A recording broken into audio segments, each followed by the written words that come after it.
Hi, I'm Andy Schmuckler. Um, I grew up in a family that where the breadwinner was my dad, Jacob Schmuckler. You can look him up if you want. He was a professor of economics, and uh, I had I was very close to my dad, and I had a lot of respect for him. And uh, I thought uh, I thought that he was wonderful, and I, in my mind, the academic world in which he operated. Uh, was like the most special uh, environment in which one could work. My family didn't aspire to be, corporate executives, but being a good scholar, intellectual professor was was a big part of my map of the world in its wonderfulness. Uh, I expect a lot of people, maybe most people, have something about their childhood that they grew up thinking was something wonderful, and then time goes on and one experiences other things. But I actually didn't experience anything particularly contrary to that for quite a long time. Uh, I graduated from college, still aspiring, though I had fantasies of other things I might do along the way.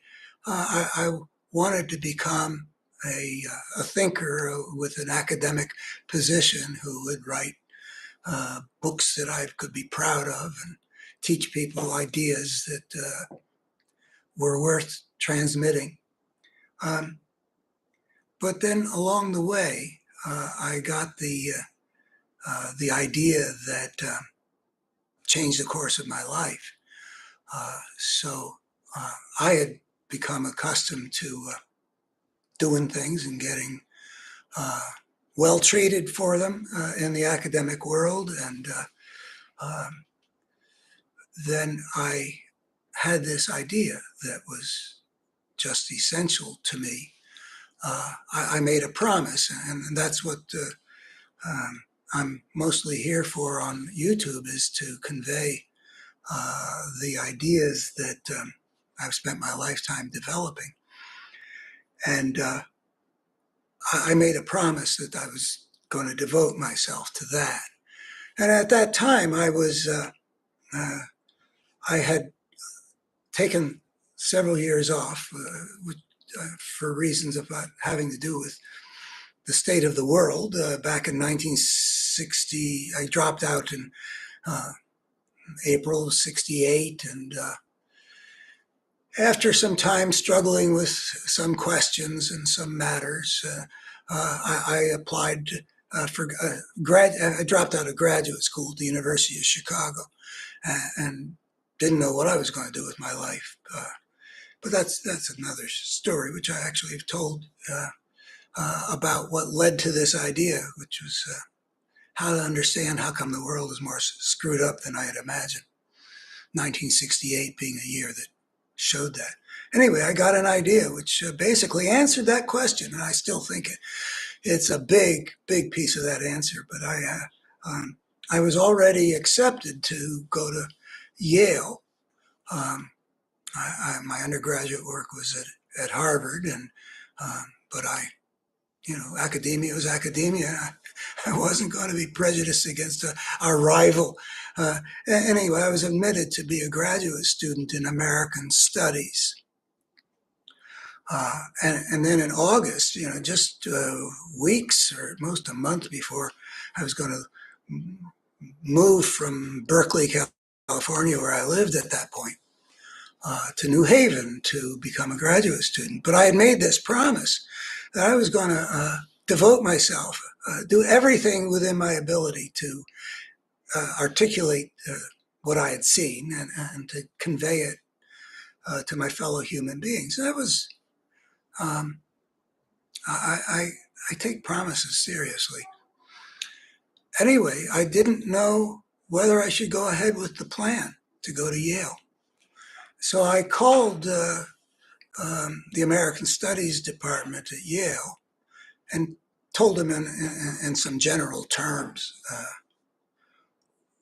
what I needed to do. Uh, I could make a good case, I thought, that it fell within the larger rubric of American studies, that it would, I mean, that book, I always get confused about this. That Parable of the Tribes back there is the book that ultimately came out of that experience, by the way. But it has plenty in it about America.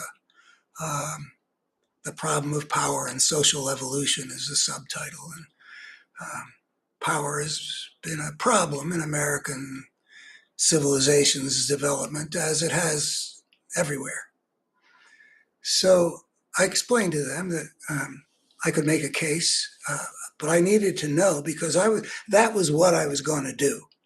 Uh, I was committed to that, and I needed to know is is it okay for me to come there as a graduate student with the intention that that is what I'm going to do?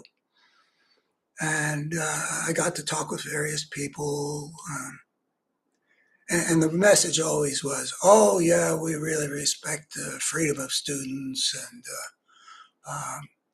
anyway, I I took in that message, and it was definitely better for me to believe it. And academia was this wonderful kind of institution with people like my dad in it. The people with really great integrity.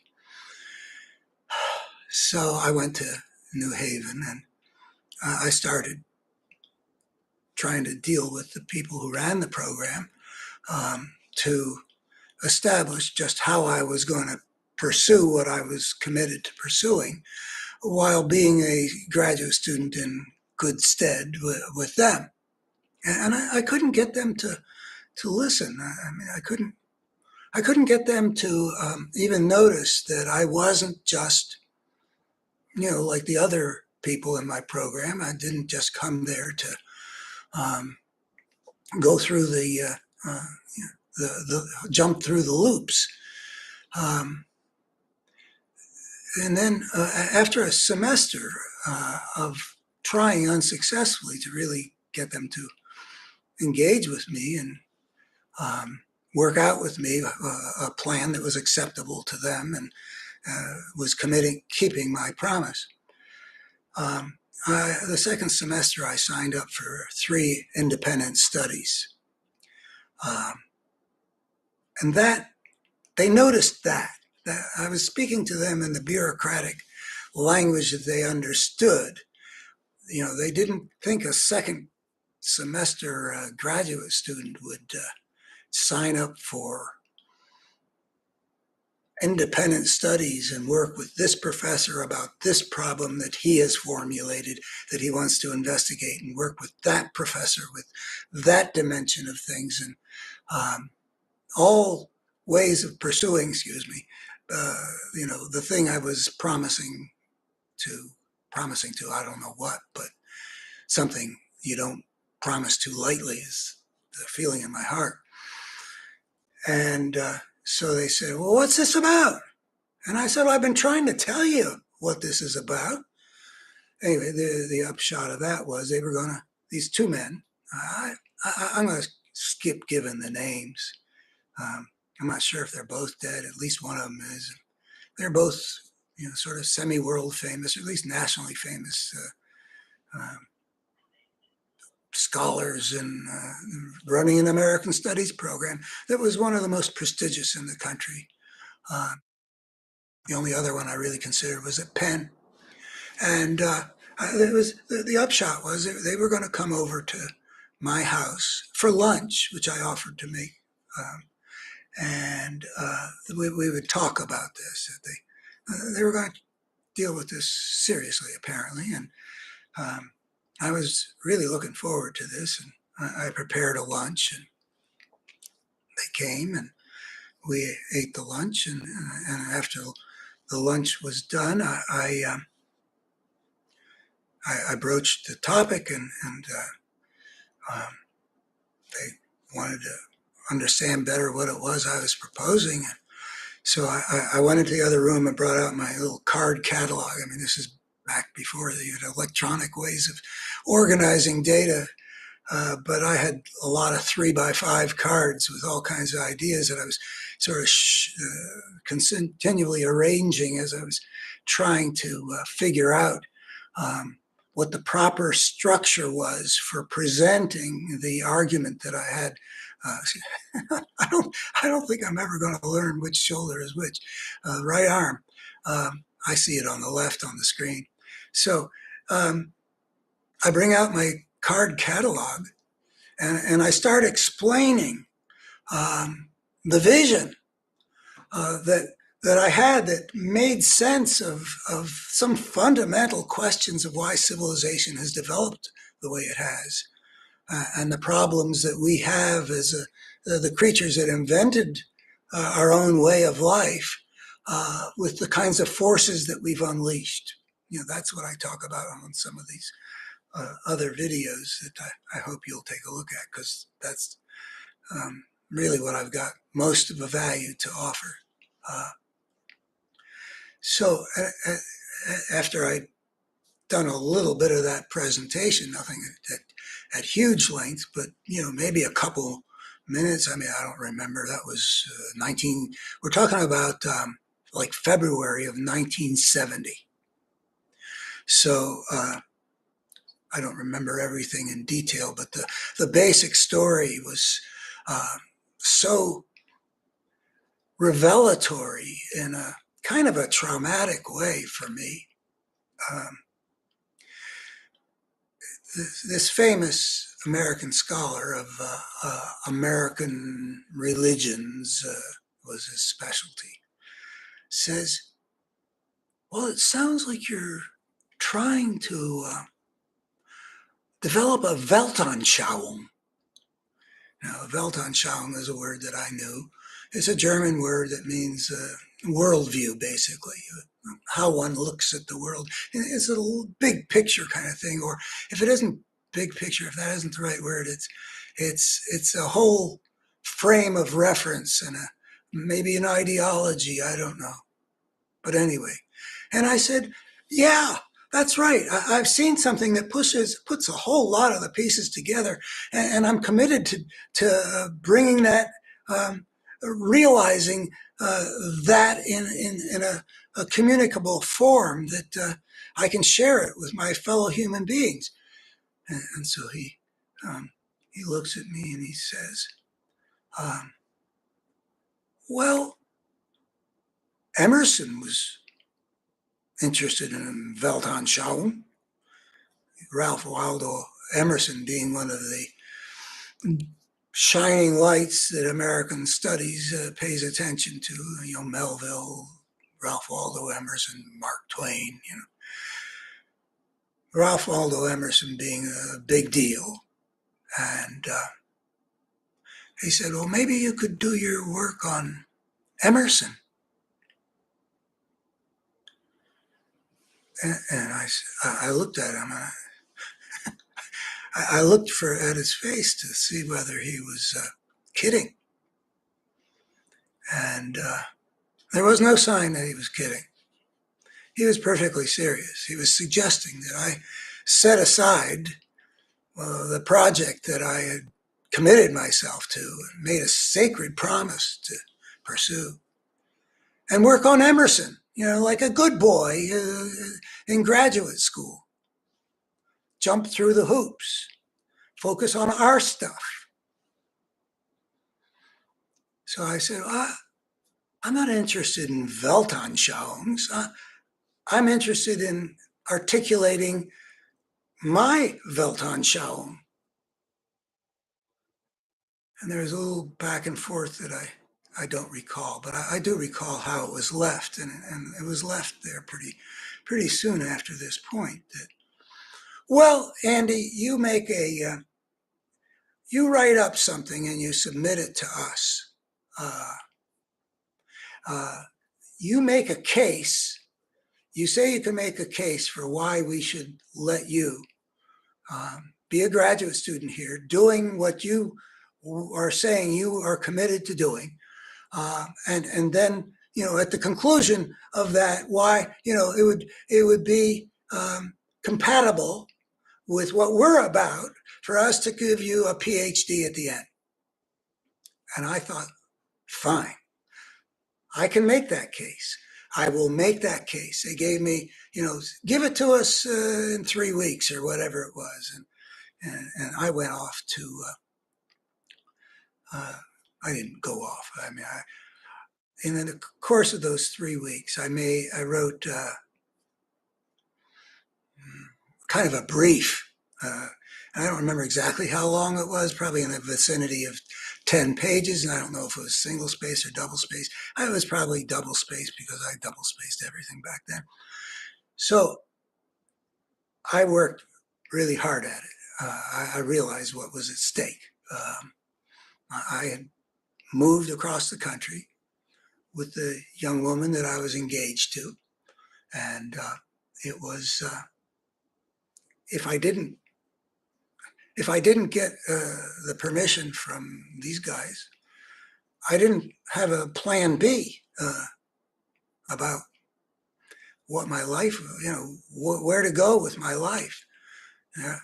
So I knew what the stakes were, and I don't know if I could still find a draft of it. I don't tend to throw out things I worked hard on. But it was a very strong, persuasive piece. I anticipated their objections, partly because I'd heard them. Like, just for example, what if we give you this freedom, then we got to give everybody that freedom?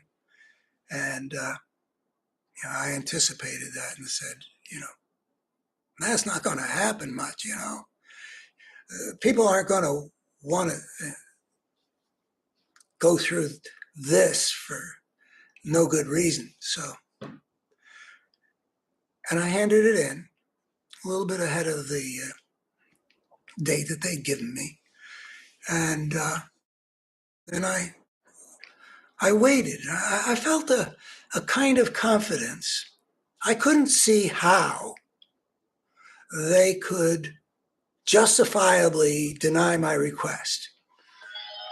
I was not asking for the usual kind of thing. And in some basic terms, not to brag, I really don't mean this in that kind of a way, but I was not the usual kind of material. It was plausible that I would bring some credit to them by doing the work I envisioned. The thing I was going to cite was that when I was 21, I graduated from Harvard, summa cum laude. Large grade point average, yeah, but largely on the basis of doing some major piece of work that my world famous tutor thought should be published as a book. So I had a kind of a credibility that you would think you would give a graduate student who's committed to this, who's got, that kind of plausibility that maybe he actually can bring this thing off. So I was feeling kind of confident. I didn't see how they would deny it. But the weeks went by. And then we're getting into later in the spring. A couple of months went by. And I heard not a word. I had written, a document, but it's not like a document you would have to take months to read. And I make arguments, and you sit down, you make a decision, and you tell me the decision. Anyway, I never heard anything from them. And then one day, I'm walking across the Yale campus, and they're coming toward me. It was one of these two gentlemen. I use the word gentlemen. I guess they were well behaved. and not the one who had said I should devote myself to Emerson because he was into Weltanschauung Challenge. No, the other guy who is also very famous and had not too many years before written a major American studies type book about the Brooklyn Bridge. Respectable work. Not a big scale, but still respectable work. I respected it anyway. So I ran into this guy on the Yale campus, and I said, Professor So and So, when am I going to hear from you guys? In response to you told me to submit a document making a case for why you should let me do what I said I'm committed to doing. I made the case. I got it in. When am I going to hear a response? So he says to me, "Oh, we can't let you do that." That was it. I mean, I pressed him a little bit, but that was it. I mean, there are two things. One is the decision, and the other is that I got that decision months later by running into the guy uh, by happenstance. I mean, I don't know what would have happened, if we reached the end of the semester and I hadn't even heard from him. I don't know what would have happened. Would they have told me, or would they assume? Why would they assume that I would just say take no answer for an answer? But then there's also the message. They didn't feel that they had to defend their decision or explain it. The only positions they seemed were taking a position that they didn't feel they needed to defend. They were only interested in defending their position as being people who run a prestigious program at Yale where they call the shots. So I had thought that all academics were basically like my dad, you know. You would think that by this age, well, I don't know if you'd think it or not, but by 24, I had no particular reason to imagine that academic the academic world was a place of genuine integrity, because my dad was a person of genuine integrity, intellectual integrity, but in general integrity. I mean, if you made a case to my dad that he couldn't counter, he would acknowledge the validity of your position. He would concede. These guys didn't feel a need to do that. They had been confronted with a certain set of ideas and proposals and such that had strong merit. Whether you're ultimately going to find some reason not to go along with it or not, it was a serious proposal by a serious guy, but they felt no need to deal with that. You know, I tell this story in a piece that I wrote in the 1980s, still processing what had happened to me at Yale in 1971. And I quote from Emerson, you know, as part of the humor of the thing. He's got a passage where he says about the world that he lived in, that you would come across a finger or an arm or an ear, but never the whole man. It was the idea of the whole man that he was yearning for. And I thought that really quite apt for capturing what I discovered about American academia. And from this experience, that these two people representing that program, representing for me the academic world, that there was a wholeness lacking in that. in that whole picture, that whole experience that I had at Yale was so disillusioning. It was so heartbreaking, not only because they said no to me, but because of what they showed. And it wasn't just the lack of integrity. It was the narrowness of vision, that they were interested in, they would be happy with a graduate student that does what they generally do, which is to pick a little bitty thing that nobody has yet done. Like the image of the owl in Melville. I don't even know if there are owls in Melville, but something small. But because it had never been done, they would define into to qualify to get to the next level of joining the club. You had to contribute to the body of knowledge, which was made a PhD really the piled higher and deeper thing that the joke had it. That was their idea uh, of what would entitle a person to be admitted to, the the halls of academe, where they play "Oh, these halls of ivy," or that thing from Brahms, the academic festival overture, the grand thing. This is how you get to be a person in the intellectual organs of our society, the universities, and especially the great universities. I respect that, but that ain't the whole ball of wax. You also have to put the pieces together.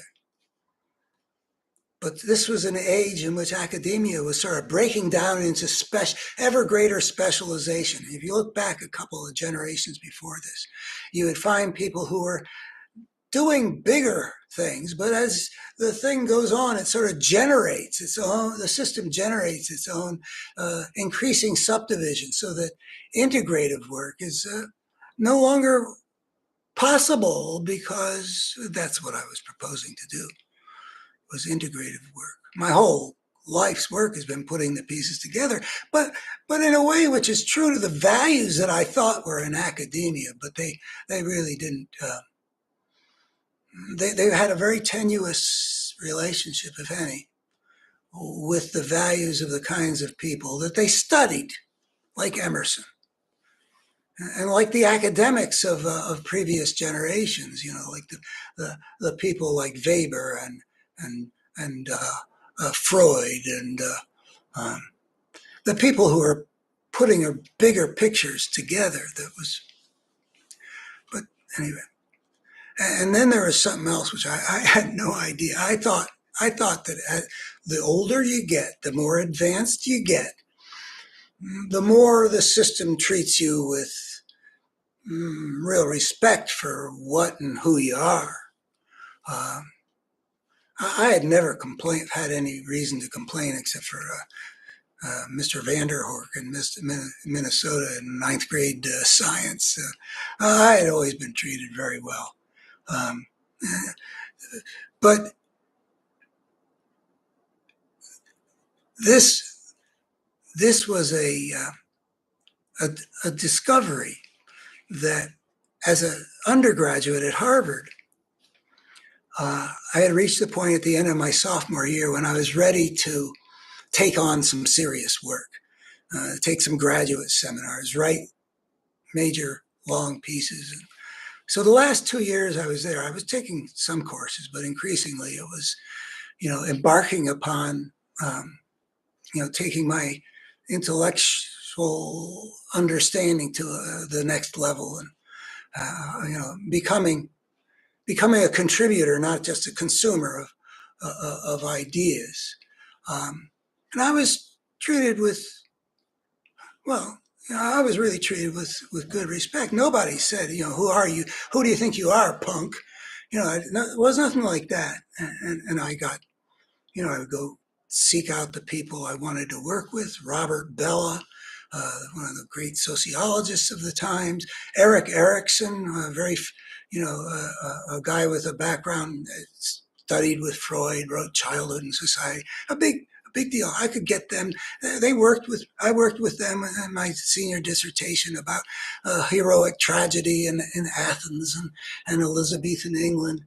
And then I graduated, like I said, with a degree of honor, and became a graduate student. And this is what I learned at that point. And people have explained it to me since, but I didn't see it coming. No, when you're a graduate student, you are you're being initiated into the club. My dad had a cartoon that he liked about it's an outhouse, a two-story outhouse, a narrow building with one room on top and one room on the bottom. So you get the picture. And on the top, the sign says members, like the people who already have faculty positions. And underneath are the initiates. And so I discovered that the graduate students are the initiates, and they get dumped on, shall we say, by the people who are the members. It's kind of hazing. I always hate hazing. I hate the whole dynamic. I think it sort of embodies the mechanism by which brokenness is transmitted from generation to generation. We had to go through this at West Point or in this fraternity or whatever. So for you to become part of us, you've got to be humiliated and traumatized and demeaned.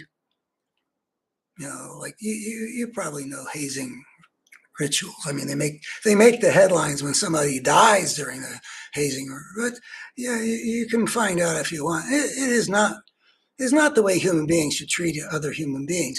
But the idea that I was brought up this way, and so I'm going to inflict similar wounds on the next generation to come. So that was in academia too, and I did. So this is my first story about how I got disillusioned with American academia.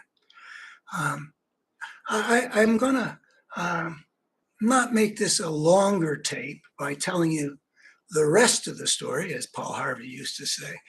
I will be back with a second one, and I think with this one I'll pair together my Harvard disillusionment story, which reinforces this one,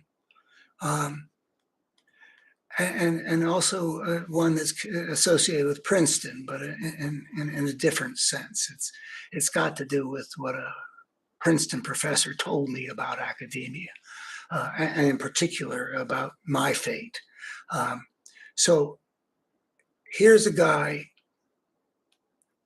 who grew up loving the idea of academia. And then I happened upon a life-changing idea that should have enhanced my standing in academia, but had just the contrary effect, because what I have been about and what academia is about are more different than I ever could have imagined growing up with my dad and thinking that the world he operated in glowed with a certain kind of wonderful integrity, curiosity, intellectual adventuresomeness. But that was not the reality. I do believe that it was more the reality before my time.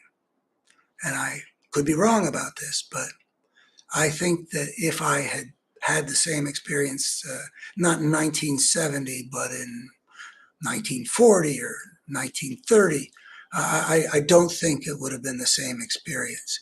And I'll tell the reason why I've not had academic positions, but I used to really want that still.